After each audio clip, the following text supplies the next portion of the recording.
आशीष, क्यों लगता है बहन जी को कि ये सब कुछ नाटकबाजी है, ये सब कुछ जो चल रहा है वो सिर्फ पैंतरेबाजी है?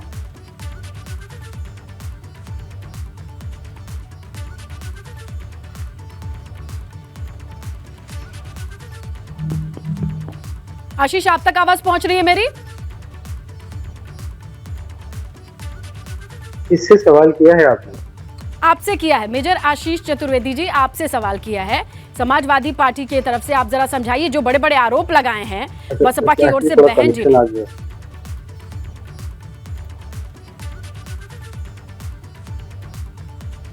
नहीं आवाज, आप तक नहीं आवाज। चलिए ठीक है, हम कोशिश करते हैं कि टेक्निकल जो ग्लिच है उसे फिक्स करें और आप तक आवाज पहुंचे, क्योंकि बहुत जरूरी है ये समझना, जो आरोप लगाए हैं पूरा एक रिकॉर्ड, पुराना इतिहास खंगाल करके बहन जी ने आपके सामने रख दिया है और वो बताने का मौका आज आपको इस लाइव के जरिए मिल सकता है कि ये जो पुराना चिट्ठा खोल करके बहन जी ने रखा है, और उस चिट्ठे के प्रकाश में आपको क्या लगता है दलित समाज अपनाएगा समाजवादी पार्टी को?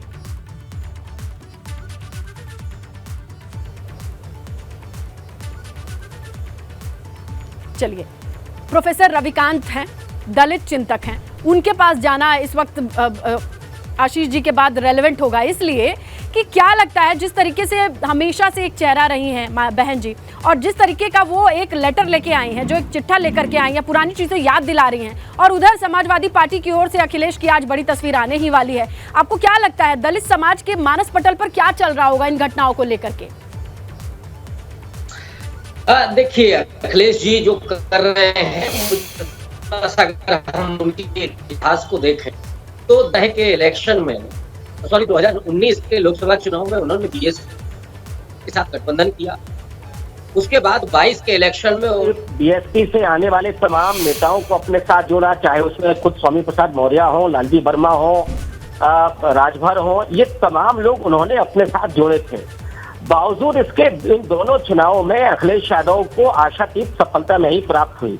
ये तीसरी बार है कि जब वो दलितों के वोट को लुभाने के लिए और उस एजेंडे पर काम करने के लिए तैयार हुए हैं, जहां वो खास करके जो दलित आइकॉन्स हैं, उन प्रतीकों का वो इस्तेमाल अपनी राजनीति में करना चाहते हैं और उसका स्वागत किया जाना चाहिए, इसमें कोई हर्ज नहीं है। लेकिन जो मायावती ने सवाल उठाए हैं वो सवाल अपनी जगह एकदम उचित है, और यही वजह है कि आज भी दलित समाज अखिलेश यादव के इन वादों और इन प्रतीकों की राजनीति पर भरोसा करने में अभी उतना अपने आप को सहज नहीं पाता है। ये करना होगा अखिलेश यादव को कि वो सिर्फ कांशीराम साहब की प्रतिमा का अनावरण ही नहीं, बल्कि कांशीराम साहब का जो मिशन था और बाबा साहब अम्बेडकर का जो सपना था, जो उनके विचारों के जरिए इस देश में सामने आया, उन विचारों पर चलने का वो संकल्प करें और पूरी ईमानदारी के सामने दलितों को अपने द्वारा की गई गलतियों को भी स्वीकार करें और ये वादा करें कि जो उन्होंने किया है अब उसकी आवाज नहीं सुनाई पड़ रही है। दरअसल ये जो हो रहा था, जो भी समाजवादी पार्टी ने किया, वो सवर्णों की तुष्टीकरण के लिए किया। अब सवर्णों ने उनका साथ छोड़ दिया। लेकिन प्रोफेसर साहब देखिए कि उस वक्त सवर्णों को से ऊपर किसी और को उठाने के लिए जो की गई राजनीति थी, और अब फोकस में ही दलित समाज आ गया है। अब ऐसे में वो पुराना दर्द या इस वक्त का मरहम जनता के लिए बहुत कंफ्यूजिंग हो रहा होगा। लेकिन बीजेपी क्या देख रही है, क्योंकि जिस तरीके से बसपा और सपा में दलितों को लुभाने की होड़ लगी है, आप बताइए ओपी सिंह जी, बीजेपी का स्टैंड क्या है? जनता के पास बहुत सारे ऑप्शन मिल रहे हैं, इनकी सुने उनकी सुने, लुभाने के लिए सभी मैदान में। ऐसा है कि ऑप्शन कोई पहली बार नहीं आया है। 2014 से चुनाव से हर पार्टी का अपनी अपनी रणनीति होती है और अपना अपना ऑप्शन भी होता है, लेकिन जनता तो 2014 से भारतीय जनता पार्टी को लगातार, एक चुनाव नहीं, 2 विधानसभा, 2 लोकसभा, विधान परिषद, जिला पंचायत, नगर निकाय, अभी आप नगर निकाय की बात कर रही थी।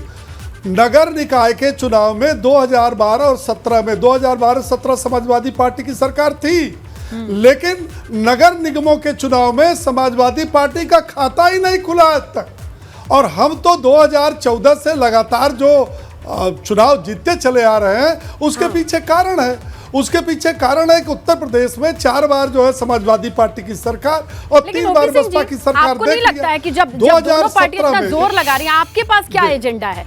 चाहे दलित हो या मुस्लिम हो, इन वोट बैंक के लिए आप लोगों के पास क्या संदेश रहता है?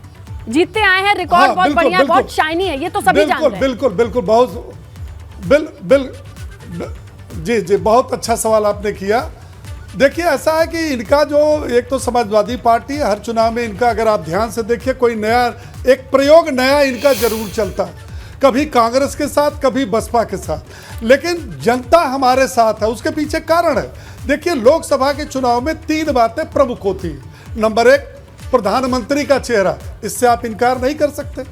2014 में भारतीय जनता पार्टी ने यशस्वी प्रधानमंत्री माननीय योगी जी का चेहरा आगे करके चुनाव लड़ी। को लुभाने के लिए बीजेपी के पास क्या प्लान है? बीजेपी कौन से एजेंडे के साथ उतर रही है, या फिर यही पता है कि हम तो पार्टी के साथ? ओहो नहीं, आप दलित की बात क्यों करती हैं?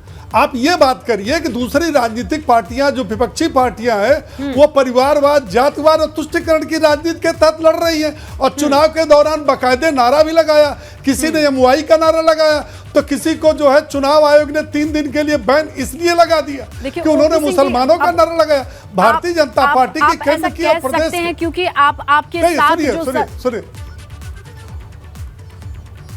देखिए पहले हमारा सुन लीजिए, मेरा यह कहना है कि हम कोई जात की राजनीति नहीं, हम तो सबका साथ, सबका विकास, सबका विश्वास और सबका प्रयास का लेकर के चलते हैं। तो हमारे साथ सब जातियां हैं। हम ये कहें कि दलित उनके साथ है, मुसलमान उनके साथ है, यादव एक ही गोली हर एक मरीज को नहीं दी जाती है ना। समाज में कुछ लोग थोड़े कमजोर हैं, थोड़े मजबूत है, कमजोरों को थोड़ा जरा एक्स्ट्रा हाथ देना पड़ता है, उनको सहारा देना पड़ता है। और ये सबका साथ सबका विकास अच्छी बात है, लेकिन बहुत बीमार की अलग दवाई है और मजबूत इंसान की अलग दवाई है, और सबको एक ही दवाई देके तो नहीं चलेगा। मेजर आशीष की आप सुनते हैं, दवाई बता रहा हूँ, वो आप बता चुके हैं, मेजर आशीष से सुनते हैं ना, क्योंकि वो एक नए फील्ड में ट्राई कर रहे हैं। कमजोरों की सत्ता में भागीदारी पहली बार हुई है।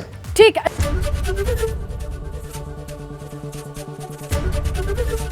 एबीपी गंगा, खबर आपकी, जुबान आपकी।